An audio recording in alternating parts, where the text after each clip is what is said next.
Welcome to Nerdy Show, a weekly podcast dedicated to every facet of nerddom, from comics and video games to science and technology. If it's geeky, we've got it covered. Hi, I'm Cap. I'm Boar. And I'm Jess. And we're testing something new with our Nerdy Show video, but for you audio folks, it's going to be, same old, same old. We're doing a Microsode on video. Previously, it was our big hour and a half long news programs, but this is a test run that we're hopefully turning into a usable product, which you are now at this very moment enjoying. So we have Jess coming to you all the way from San Francisco, while Boar and I are coming to you from the Nerdy Show studio in Orlando, Florida. And this particular occasion, and the reason Jess is dressed so fabulously, is you've just recently come back from Japan, and we're going to hear all about your magical travels to the land of the rising sun. It was magical. Rising sun and kawaii things. It's just fabulous. Some would say it's the nerd motherland in some cases. It's generally, if you ask a bunch of nerds on the street, oh, where would you like to go? Like a dream destination, most of them say Japan, I assume.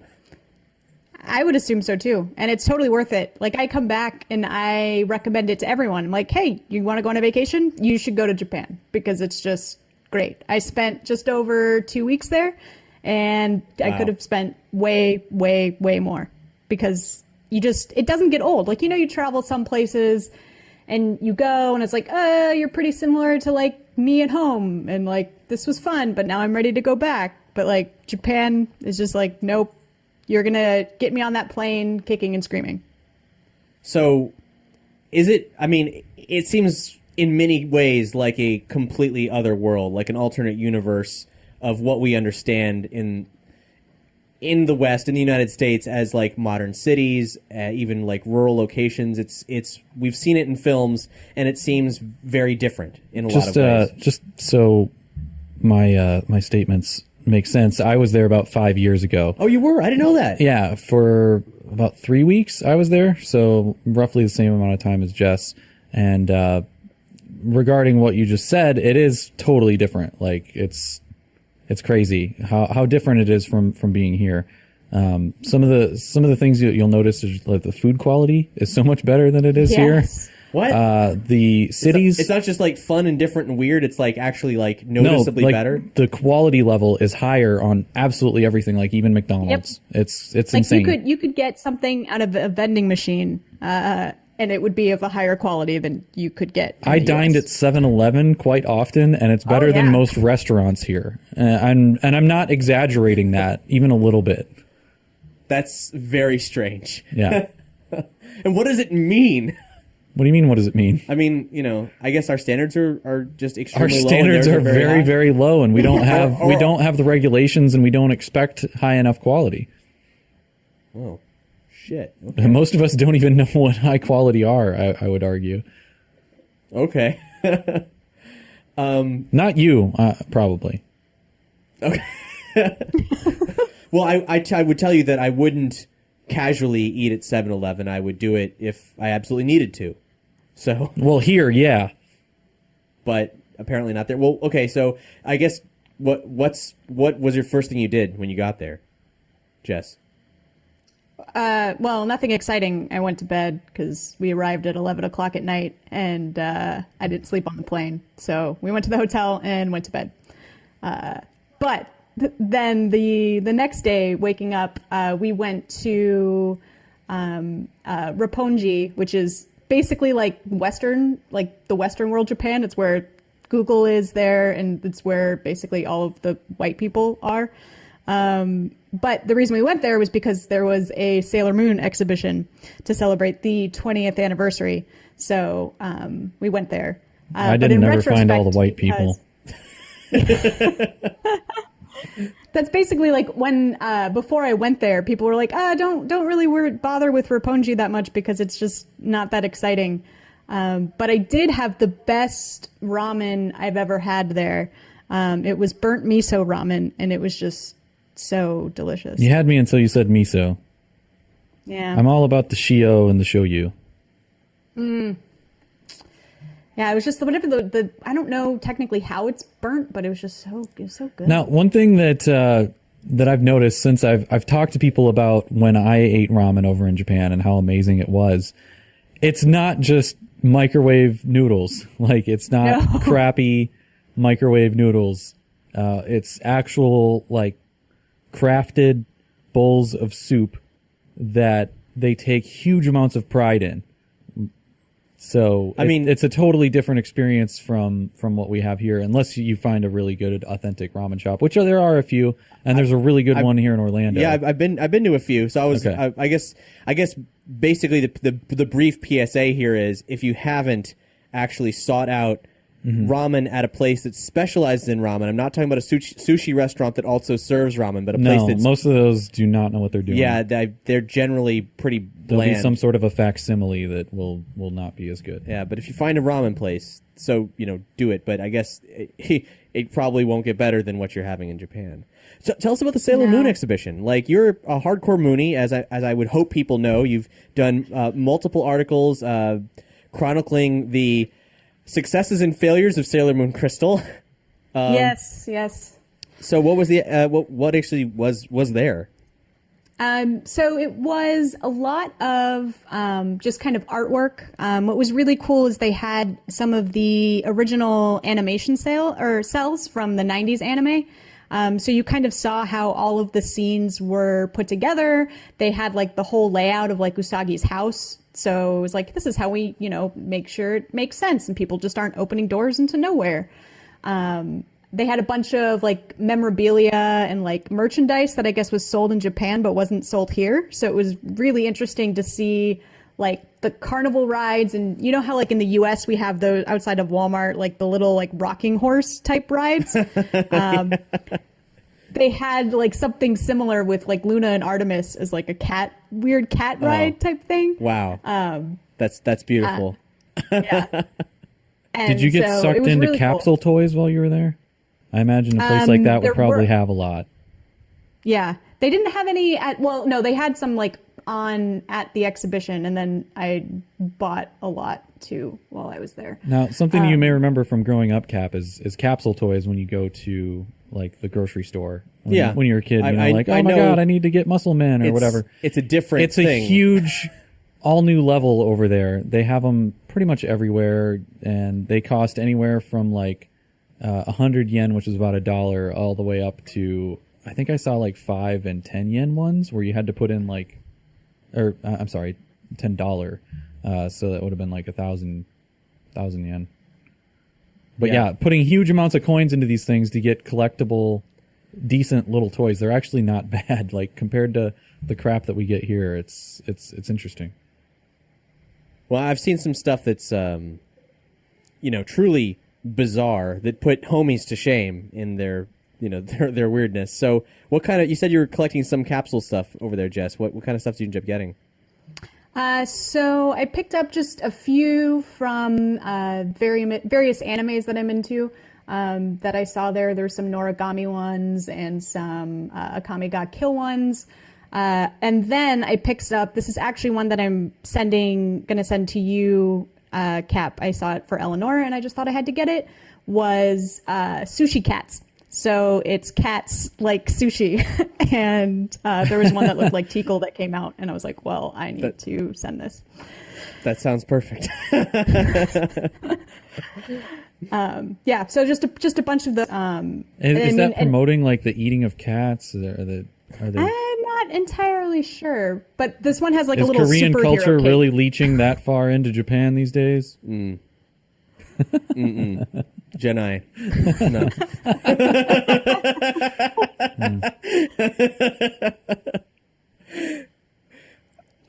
Well, okay, so did you land in Tokyo? Is that where you started?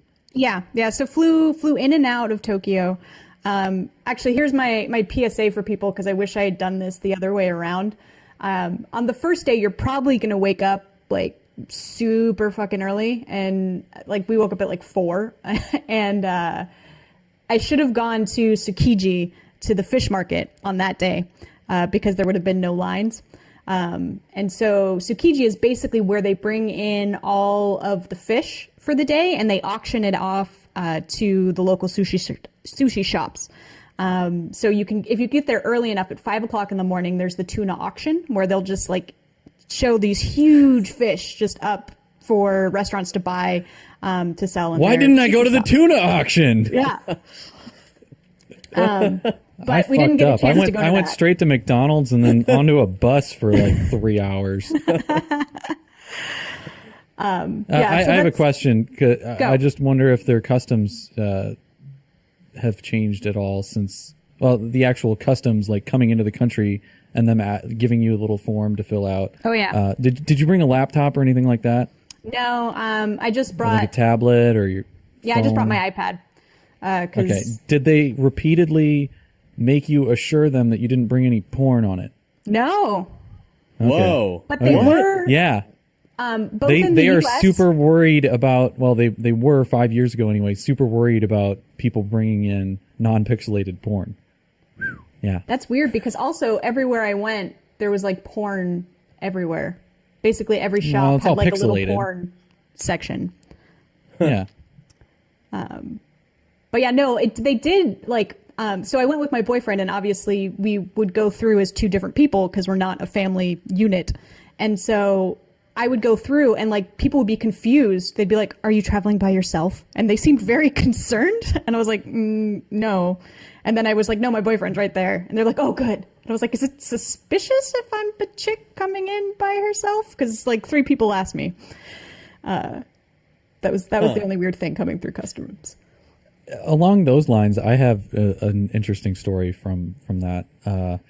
I went over to stay with my friend who was in the JET program, which is basically like teaching English to children, and she's a female, and she's had just a tiny little studio apartment, and I was just gonna kind of sleep on the floor, and her landlord had a like conniption about it, and he went crazy and was like, "No, you can't stay there because you aren't married," and blah blah blah, and like, I think this was a little over a week into it, and he was forcing me to like leave, and I didn't have a job at the time, so I was kind of like low on money, and I didn't have enough money to go out and get a hotel room, so I had to go stay with another like one of her friends for part of the trip because of that. That's crazy. So they have major hang-ups about like the whole male female dynamic there. Fun. Yeah. Oh boy.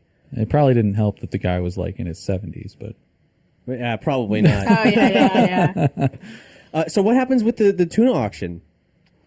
So we didn't actually get to go. They only let 50 people in, which is why you didn't buy any tuna? No, did not.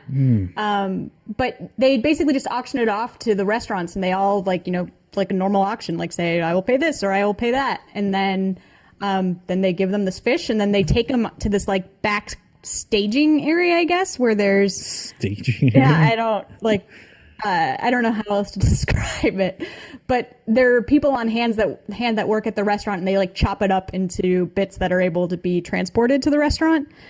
So we did walk around that area, and despite many dirty looks, because I would be annoyed if there were tourists walking through the area that I was trying to work in too. But it was really cool. You just see people just chopping up fish and getting ready to transport it. And then you can eat in some sushi restaurants that are right there, and it's literally the fish that they caught that morning, and it's so fresh and so delicious. Now, are you supposed to like freeze sushi first before you? Isn't that a thing? Like No. to kill? Well, I mean, maybe from some kind of practical standpoint, but as far as like traditional serving, no. Like the fresher the better. I know the sushi here, you have to like freeze it in a certain way really fast before like serving it raw because it kills potential bad things. Yeah, I believe it, but I also believe that they would ignore it. I'm gonna look this up now. yeah, I know that's also a California thing. It's a California mandate that it gets frozen. But to my knowledge, they didn't do it there, but they could have. But it was still so fresh and so delicious. But the lines get really long. So we waited for like an hour and a half for this sushi restaurant that only has like 6 seats. Now, when I Googled sushi freezing, the very first thing that came up was that fish market that she's talking about in Tokyo. and showing frozen, freshly caught fish. Huh. So you're sure that there wasn't frozen fish there? I mean, there could have been. I mean, there were definitely like things on ice, and I'd imagine there's some that they prepare to freeze. So like there are restaurants here in San Francisco that serve what they say are like straight from Tsukiji sushi for the day. And so I'd imagine they'd probably freeze for flying over the Yeah, it's my understanding that the freezing is what makes it safe to eat raw. Okay. I'll let the sushi chefs worry about that, and I'll just trust them Yeah. to be honorable gentlemen Yeah. who will feed me the correct things. But would you trust them to cut your fugu? Is that the lionfish? No. No, what is that? Fugu is like the puffer fish that has yeah. the deadly Oh yeah. poison in it. If it's on the menu, improperly I'm going to cut. trust that they know what they're doing. Otherwise... Well, you know. could get the wuss version that they bred the poison out of, so you can You have cannot all take of the the gamble flavor with with death. none of the risk. That's probably smart. That's probably the But nobody the way to likes go. it because the risk isn't there anymore. So it was only ever the fear that made them crave it. Oh yeah. Like Russian roulette. Would anybody skydive if it was 100% safe? Come on. It's pretty. I've done it. It was I've cool. done it too. It was pretty cool. My guy was I was tandem jumping with this like dude who basically looked like some kind of Kurt Cobain cosplayer. It was I felt safe. Jess, while in Japan, did you see any Kurt Cobain cosplayers? I did not. Of all the cosplayers I saw, Kurt Cobain was not among them. What about did you see? greasers? Did you see any greasers? That was a whole thing when I was there. Yeah, no greasers. Yeah, it was basically Japanese dudes dressed up, slicking their hair up like Elvis. Were they Yakuza? No. Okay. No, Glad we cleared that those up. guys just drove sports cars. Well, what cosplayers did you see, Jess? I mean, so it was mainly just in like Akihabara and the like, or Denden town in Osaka, which is apparently what Akihabara was years ago before it got so commercialized, is what the locals say. Now, I recognize a name or two of the famous districts, but I didn't recognize either of those. So what are they known for? Akihabara is like the biggest one that nerds go to. Wait, is that the video game one? Yeah. Oh, okay. Video game and anime, yeah, it's a big nerd mecca. Yeah. And That's then like Denden the town one is, to know if you're a nerd. Yeah. It's I basically don't know the what same I thing, thought but it it's was. in Osaka, which is south of Tokyo. Well, so we were there for 2 weeks. So I know you did a number of things. I don't know if we should take it as you traveled it or just jump around. Because I want to hear about this. I want to hear about all the cool shit you did. Yes. And live vicariously through you. Yes, we can jump around. We could do the highlights. So we went to the Snow Monkey Park, which is up in Nagano, where one of the Winter Olympics were held in the 60s, I think.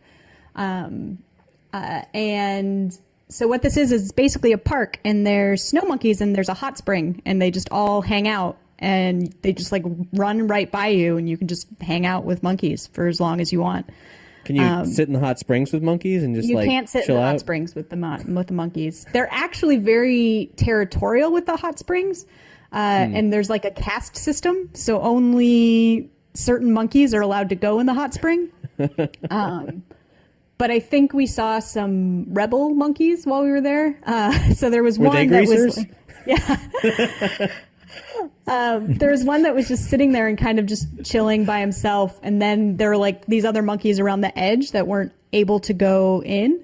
And so then when that monkey left, they all are kind of like just looking around and looking at each other, and you just see one just like stick his paw in really quick and like draw it back out and look around, be like, "Did he see me?"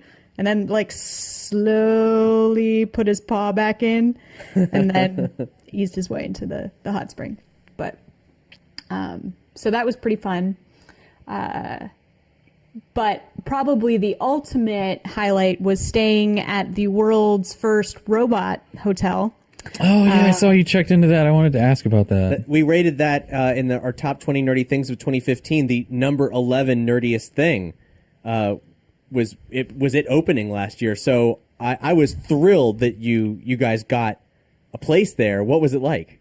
Oh yeah, yeah. This was like definite. This is happening on the list. I'm not going to Japan and not going to this. So there was bonus points because I didn't realize when I booked it. It's at what they call Huis Bosch, which is a Japanese theme park that's like styled after the Netherlands. So it's like this weird European like theme park village. And the hotel happens to be part of it, which I didn't know at the time. So you check in, and as an English speaker, you check in with an animatronic velociraptor who bows to you and wears a little hat.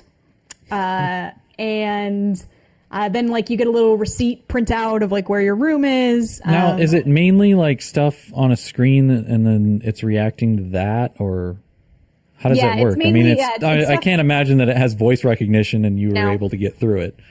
No, I thought it would. So I actually walked up and it was like, "Good evening. What is your name?" And I said my name and nothing happened. And I was like, "Oh, okay. I guess that's not right." So then it like said, "Enter your name on the pad next to you." And I was like, "Oh, okay." So I did that. But what is cool, we didn't use it though. There's a robotic like coat check or luggage check.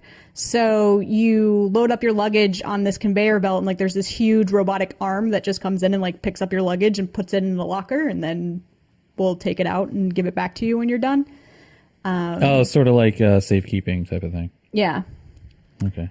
And then the doors had like facial recognition, so you could just check in with your face if you wanted to. Did you do that? I did it.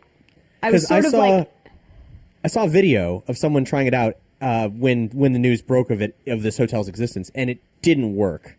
It actually worked really well. Maybe it was just not secure, and it was just like, that's a face, and anybody could have gotten in.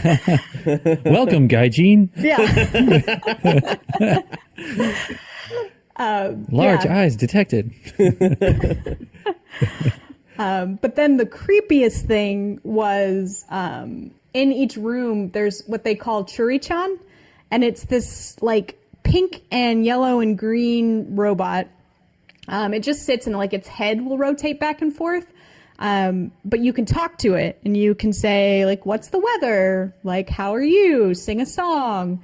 But the English voice is so depressing and creepy.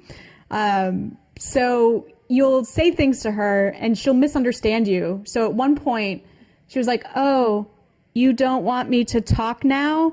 Okay.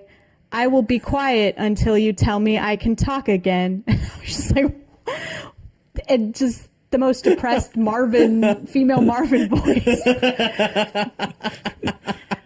Yeah. And then like I felt so bad. I was like, "No, Churi, you could talk." And she's like, "Oh, I can talk again? Yay." Now my life is complete.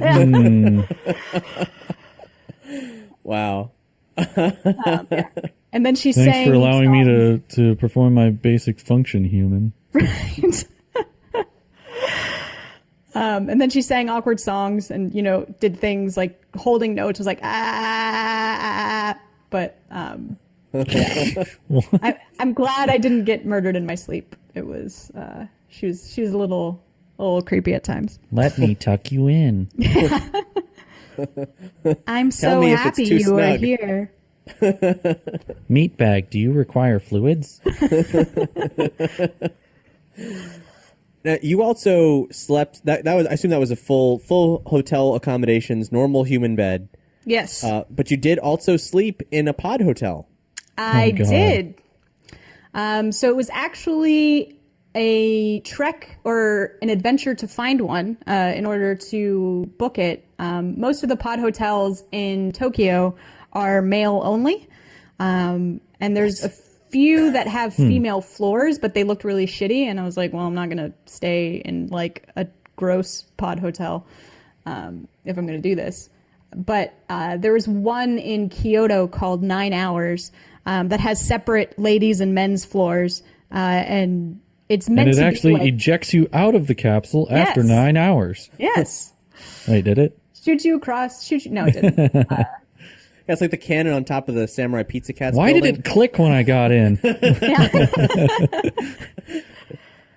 Yeah, but it's like it was made to look like all futuristic. So like the insides were all white and like LED backlights behind there, and the pods were meant to seem futuristic. It was interesting to experience. I don't think I would stay in one again, mainly because in your pod, like the way you separated yourself from other people was just like a screen that you pulled down. So you could hear everything. So like you could hear when people got into their pods. You could hear when their alarms went off in the morning.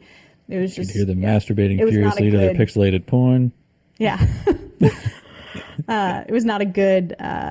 That's Good weird. I night's always sleep. just assumed that they were legit pods, like sealed. Don't you remember Tom Green's Subway Monkey Hour? You know what? I love him. That is the only Tom Green thing I've never seen. What? It's You the need to only- watch that immediately. Okay. I mean, like He stayed in a I've- capsule hotel and they had like little screens, covering him. And he went around waking everybody up and giving them a "Go Fork Yourself" T-shirt because he was dressed like a giant fork, trying to spread the word. That's beautiful. No, I mean, like I've seen everything he's done, like even like Bob the Butler and shit like that, but like not Subway Monkey Hour. Oh, much to my it's beautiful. dismay. All right, I'll do it. I mean, I want to. He drives around and finds like monkeys in the hills in Japan, and they coax one into their minivan that they rented, and it poops everywhere and destroys it. And it's great. It's a good time. It's a good tour of Japan. Awesome. All right. Cool. If we can find anything about it on the internet, we'll link it. Okay. But no Yeah. promises to the viewers. Yeah. Well, okay, cool. So pods are right out. Love hotels. Did you do any of those? Whoa! didn't do the love hotels, but walked by plenty. And like the Now, discreet ones. If where she you check in with the did vending do machine. one of those, do you think she would actually tell us? Wait, you checking with a vending machine? Yeah, for ultimate discretion. Wow. Except for, hey, using that love hotel vending machine, pal. Yeah. Not too But discreet. they have they have little previews of them outside the, I guess, in the shop window, so you can look at them. And there are very interesting themes that you can choose from. Like there was a Hello Kitty BDSM room that you could No. rent for a few hours. Oh man, that sounds a little worth it just to go in there and Yeah. pose on the bed. Wow. And I guess Cap is booking a flight right now. I guess their Yep, copyright he is. laws are kind of like, I mean, they're that is existing out in the open and no one stopped them, so they must be a little different over there. What they Hello can- Kitty is everywhere over there. Yeah. Oh, so that was a registered official BDSM. It might be. I saw like Hello Kitty I want it to stores, be. and there was Hello Kitty like keychains in every single place you could possibly go. Man, that sounds hilarious. All right. Do they still have the horrifying Disney stuff everywhere? Not everywhere, but there were a few where you just look at it and you're like, the really giant lips and the really bad drawings. You know what I'm Yep. talking about? Yeah. Okay. yep. I don't. There What are weren't you talking everywhere, but there were definitely a few. Japan, for some reason, has really weird versions of Disney characters that have gigantic lips, and the rest of their bodies are just drawn really poorly. And there's merch for these things everywhere. I don't understand why people would buy it or why it exists, but it's a thing. That sounds horrible. Mm-hmm. All right. Wow. Well, what else aside from sleeping accommodations? You went to Osaka, Kyoto, Tokyo. Where else you go? Nagasaki, and then Nagano, which is where the monkeys were. Oh, and then Koya-san, Mount Koya, which was founded by a Buddhist monk, or not really founded, but he was gifted by one of the Japanese emperors to start building temples in Mount Koya. So it's a bunch of Buddhist temples up there. And you have to take like a cable car to get there. And we stayed in a temple one night, which was really cool. And then went to the Buddhist prayers in the morning, which I didn't know was happening, but it was pretty cool to see. I just imagine you walking down, like, still in your nightgown or something, like, oh, where's breakfast? Oh, shit, there's a bunch of people praying here. No, they made it very, very clear that, like, you do not come in your yukata. Do not come. Jeans are okay. Do not come in your yukata. And I was like, okay. Yes, sir. That's just good life advice, though. Don't come in your yukata. Yeah, that's fair. Yeah, so anyway, so that was just a really cool area. It was very, like, peaceful and, like, foresty and cool temples. I guess more on the weird side of things, we went into one of the, like, Japanese photo booths, which girls go into that make your eyes bigger and your skin whiter. Yeah. And then you can decorate them and... Yeah, I saw there's Little Tokyo in Los Angeles. They've, like, imported... I have seen one in the United States since... Yeah? I feel like they have them at Dave & Buster's or something. Really? I mean, I saw some that were imported that were, like, sized to accommodate groups of around 8 or more people. Interesting. Like, for all the schoolgirls to pile in and to really, like, have a proper clusterfuck in there. Mm-hmm. Yeah, it was interesting. Like, Steven could only go in because I was with him. Like, there's signs. Be like, men are not allowed in the photo booth unless they're accompanied by a female. Man, all right, so what else did you encounter with this bizarre gender division stigmas that Japan is afflicted with? Like, it seems like you guys were coming up against some stuff pretty regularly. Yeah, I guess not much that I can think of off the top of my head. I mean, so there was, like I said earlier, there's like sections of a lot of stores. And what was interesting in a lot of these was like the Japanese, I guess, fleshlights you would call them, but they were like torsos. They were like little miniature torsos of like anime girls, but fleshlight like sized. And it was just very interesting. And so no legs or arms, just the torso. No legs or arms, just the torso, but like small, like, I mean, like 6 inches long. Like, yeah, one thing I noticed a few few times was you'd be in a store and you'd be like, it is a normal store, and you're looking at normal stuff, and then you'd be like, oh, I'm just going to walk up these stairs, and then it would continue to be normal, and you'd be like, oh, cool, I wonder what's on the 3rd floor, and then boom, just porn everywhere. Yep. Huh. Yeah. It happened several times. And then in like places like Akihabara, there's just like in the candy section. So like we were doing souvenirs the last day, and we actually kind of got not horrified, but we're like desensitized. So we were trying to think of like, what weird shit can we bring back? Because that's what you do. But we were like, nothing seems that weird anymore. Like, what can we bring back? But we did find this candy, or at least we assumed it was candy. We weren't sure when we bought it, but it was basically like, it was different bra sizes on like anime girls, and like it was wet, and so you could see through them. But this was like in the normal candy aisles next to like the weird flavored Kit Kats. So we brought them back, but then when you tried the candies, they were actually gross. They were like really salty. So I don't know if it was meant to like be like sweat flavored or something, of like, this is like eating candy from these girls' boobs or something. It was very weird. That sounds shockingly like a good deduction there as to what that may have been. They do have drinks over there that were called Sweat, and I never wanted to try one. Yeah, I think that was probably a good call. Did you fall in love with any vending machine drinks? I definitely did several times. None of like the super crazy ones, because I'm not like a fan of a lot of like super sweet things. But I just love the milk tea. Well, some of them had like, corn soup. Oh, really? I never saw corn soup. Corn, not porn. Oh, corn. I was like, what is corn soup? Is it just little dicks and boobs? Like, it's little boob noodles, little dick noodles. No, I didn't buy any porn candy like you did. Nope. But some interesting ones that I found were a hot pancake drink. Shut up. Yeah. Is that what it sounds like? tasted like drinking a warm pancake dinner or breakfast. Amazing. Yeah. That sounds delicious. It was great for like a few sips, and then you're like, I am done with this. Kind of like pancakes.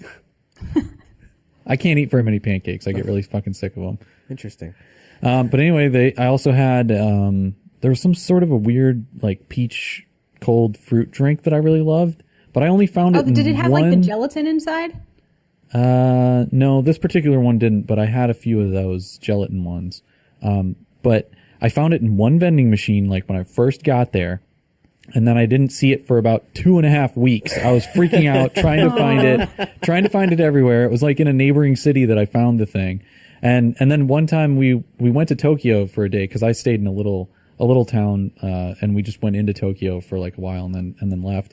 But when we were like in between Tokyo and the other place, we were at this train station, and I was like, that vending machine has it! That vending machine has it! And I just ran off of the train like at the stop and almost missed my train trying to get this beverage.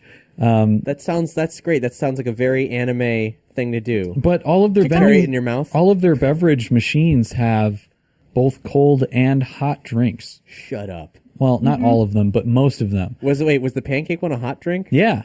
What? Yeah, the pancake one was in the hot section. Unreal. Like they would be labeled whether they were going to be a hot drink or a cold drink, and they come out like it's really bizarre. Like as an American, anyway, to put money into a machine and have like a hot can roll out. You know?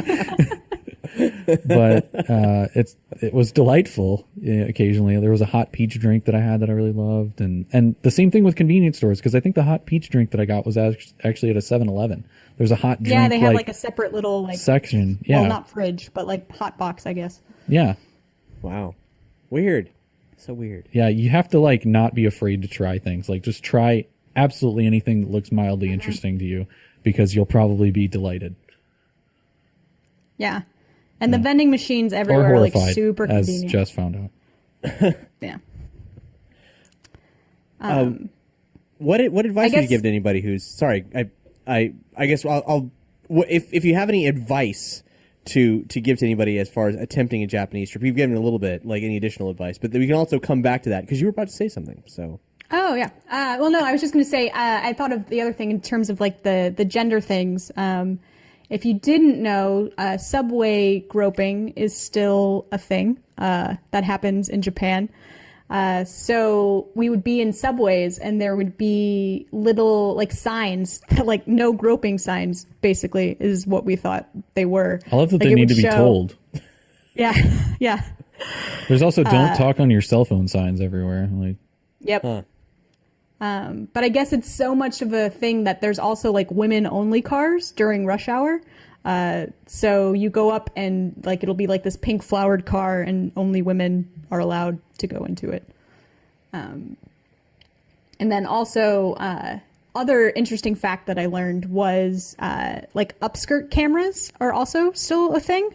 Or people will take it with their cell phones. So in some of the train stations, there were like little warnings saying like, beware of upskirt cameras, like look behind you. and then there's like the upskirt cafe, which completely yeah, sends just, the it's other like, message wait, there. Right. Mixed signals. Is this okay? Is it not okay? But yeah, and so it's also illegal in Japan to not have a like camera, like lens noise on your cell phone. Oh, yep. For a while, I feel like that was a thing here, but then all of a sudden, after a while, we're able to turn off the noise again. Yeah. I don't understand what happened there, but yeah, that makes sense. Yeah. Because I put a Japanese SIM card in while I was there. And so all of a sudden my, like, the shutter sound came back on and I was so confused and I was getting so annoyed because I'd be in these like nice Zen gardens and it would just be this annoying like little plip plip cheep cheep. Yeah. And I was just like, turn off. How do I turn you off? Yeah. And then I came back and the sound was off again. So real thing. They don't let you turn off your shutter I guess sound. it's just not a problem here. Cause like, Yeah. it's, man, I, you think we have problems here and then you realize that maybe we don't. Maybe it's just not as bad. Cause like, that's a mass social malfunction that there's like these dudes who are, I don't know, like obsessed with pervy pursuits to the extent that everyone has to be constantly warned about it, and cell phone companies have to change their practices due to it. And that's pretty insane. I mean, I've heard of that. You know, this is not news to me, but it's kind of funny to be reminded of it to this degree, and like how much of a problem it really is. Which is very, If you caught any of them doing it, chances are they would just like get afraid and run away, though. Yeah. And blood would come out their nose, and they'd fall backwards, and you just see their feet. Oh, Right. Yep. yeah. Just a cloud of dust as they run away. But did you feel safe there the whole time? Because like I felt absolutely no threat whatsoever from anything. Yeah, That's absolutely. Like, one of the super coolest safe. things is you can be in a city that's just hugely populated, people all around you, and you just don't feel the threat that you feel here. Huh. Yeah, and super clean too. Like, I mean, so what was really interesting is like there's no garbage cans on the street, like at all in Tokyo. Like we would be carrying trash around or like empty water bottles for just miles because we'd be like, where is there a trash can? I would like a trash can, please. But no litter or anything on the ground at all. I don't remember what I did with mine. That's not a thing that my memory has held. Yeah, it was mainly just like walking around in the city. So like all of the vending machines usually had like a little drink bottle like recycling thing. But if you were eating something on the go and had like actual garbage, I couldn't really find one unless we got to a train station or a metro stop or something. I think because people don't really eat on the go there. They don't like eat and walk. They just sit at a place, eat, throw away their garbage there, and then go on to their next destination. That is not a problem I remember dealing with. But then again, I was in a small town most of the time, so maybe there were places to put things there. I have no idea. That's interesting though. Any other highlights? Went to a baseball game, which is completely different than going to a baseball game here. The fans are super noisy and rowdy and like cheer the whole time. And one had like a brass band with them. I don't know if they were technically with the team or Like if in they were the just stands? fans. Yeah, in the stands. And so they just like were playing these songs, and they all had these like chants and songs for when their team were at bat, and it was just really rowdy and fun. And the beer delivery system was rather interesting in that there were just these tiny little girls who had kegs strapped to their backs, and they literally ran up and down the aisles during the whole game and just poured and sold beer from there. Huh. Wow. Okay. That's some Donkey Sounds Kong like a shit right sounds there. like a back problem waiting to happen. True. Yeah. And stare And like they're problems. in like at some point they're just like dripping sweat because like they've been running up and down stairs the whole game. But they were pretty impressive. Now, if they drip sweat I in your wouldn't been beer, able to that's do probably that. a bonus. Yeah. Oh man. Oh, you're very lucky. very, very hot today. You. All right. So is that the trip? I think that's the main highlights of the trip, I would say. Cool. Good trip. Yeah. So is there See is you there next fall. any advice you would give to anybody attempting such a thing? Any additional advice? I mean, honestly, if you have the luxury, I would say don't plan for any less than 2 weeks because I just don't think you will feel like you've had enough time at all. Yeah, 1 week is definitely not enough time. Like you just start to get the hang of things after about a week. Well, okay. Yeah, and it's just, yeah. So I think in the planning, I think Kyoto is absolutely a must to go to. They call it the place where the Japanese go to learn about their culture.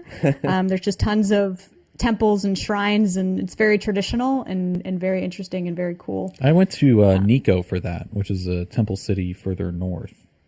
Oh yeah, That has the hear no evil, see no evil, speak no evil monkeys, the original ones. Huh. Neat. Yeah, but the fun thing about that was I showed up after like it was starting to get dark, and they closed everything. So we took a trip to the city, and everything was pretty much closed. So we walked around this temple city in the dark, and it was kind of amazing because you couldn't see that well, and then all of a sudden you'd be like, boom, there's a gigantic stone archway. Like. Catch any pose? It was a unique experience. No, I didn't see any. I did not. I've actually wanted to do a thing of like touring in the dark because I think it's really cool and it's like a whole different experience to see things. Like I did Washington D.C. at night, and I feel like it's way better than touring Washington D.C. in the day. DC at night is really beautiful, especially the when you can get into sort of the monument spaces. Yeah, see, I wouldn't want to do that unless I was armed, though. It's not. There's parts of DC that are very bad, but it's not that bad. Okay. And one of my favorite memories of being in another city in the dark was Brighton in the UK. They've got the famous Brighton Pier, but I went there at the first time during the dead of winter. So the pier, the parts with the arcade machines and the slot machines and so on, that was still open. But all the funfair stuff, because it was freezing out, because it's on the ocean and all that, it was all shut down. But you could still go out there. There were no restrictions whatsoever. It was like being in an abandoned. Well, it was being in an abandoned theme park at night. And there was just no lights whatsoever. The only lights were coming from like what once you're all the way out there is like the distant arcade lights. So it has this really great creepy vibe to it, and there's no one else out there except for other people maybe being meddling teens and whatnot. But that was good. It's always good to do weird shit in the dark. Did you know that all the programming on the Nerdy Show Network is entirely listener supported? You won't be funding fantastic voyages like Jessica's trip to Japan, but you will be funding our continued existence, and sometimes us buying fancy Doritos from Japan, such as these. There's some kind of spicy taco flavor. I'm really excited to try these out in a forthcoming episode of Dungeons and Doritos, our tabletop role-playing podcast. But we entirely rely on your contributions. So if you go to nerdyshow.com/support, you can find every potential avenue for that, including ones that don't involve money. But here's a quick rundown. You can give us a one-time donation. You can shop on Amazon via our links, and anything you buy, including stuff we mentioned on this episode, what of it we can find, that it's on Amazon. Or everyday household items. Yeah, that's true. Like Ecto Cooler, for example. Mm-hmm. So much Ecto Cooler. Which is a necessity, and if you don't own any of it, you probably should score a pack. If you have Amazon Prime, because that's currently, as of this episode's recording, what is required of you. But you could also just buy a mop. That's a household product. You Why could not? buy a mop. Yeah. You could buy a mop. Clean up all of your problems. Some problems don't wash away, but the ones that can, you will mop them right up. Yeah. So anything you buy on Amazon via our links helps support the Nerdy Show Network. And also, perhaps most importantly, you can subscribe to us on Patreon, where we'll give you all kinds of cool bonus features. In fact, some of them include even $1 will get you early releases of all of our shows across the network. Probably the show that's most commonly early is Wicked Anime, our main source for Japanese culture here on the Nerdy Show Network. So if you haven't ever checked them out and you enjoyed this episode, you probably should check out Wicked Anime. And if you like getting things early, you should subscribe to us on Patreon, because you'll get Wicked Anime several days early most times. Also, you can rate and review us on iTunes, and that costs absolutely nothing. They will make you jump through a lot of hoops processing your credit card information, but you won't actually get charged anything. And for all those hoops, you'll be able to freely tell Nerdy Show that you like us a lot. Give us a 5-star rating, maybe leave a review, and if you leave a review, we'll read it on an episode. You have nothing to lose, just a little bit of time, and we'll be very, very appreciative. So we hope you do that stuff, because very, very appreciative. Oh yeah, super appreciative. Very. I mean, basically, it's carte blanche for you to say something real weird and for us to repeat it here on the air and potentially provide color commentary if it warrants discussion. So that's maybe a challenge to you. Could be. Yeah, you could find a new way to complain about Derpy Show not being around. That's a thing that people do. Yeah, it's real popular these days to complain about how the lack of Derpy Show. Yeah, that seems to be the thing. So you could do that. It's an option. Complain about the lack of some of the other programs as well. We're listening. Anyway, you should do that. And if you are doing that, thank you very, very much. Well, I guess that's the show. So, thanks so much for listening. We'll see you next time on a regular episode of Nerdy Show, where we'll talk about the latest news and so on. Lots of big news from E3, lots of exciting stuff that we're pretty excited to talk about. Thanks so much for watching this video. If you enjoyed it and like what we do, we've got some things for you to do. You should click the like button just below. Do it right now, you jerk. And you know what else you should do? Because it's not that hard. It's just a little bit of a click. There's a subscribe button somewhere right below me. Go ahead and click on that, and you'll get all of our upcoming videos as soon as they're released. So do those things and live a happy life full of bountiful harmony. Sayonara.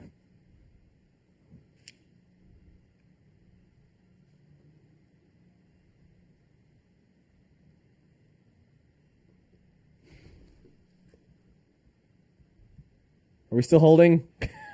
What are we doing? I don't know. I didn't know what was happening. Yeah. I can't see you guys, so I just was like, I'll just not say anything. Rob's holding a pose, looks like. I don't know.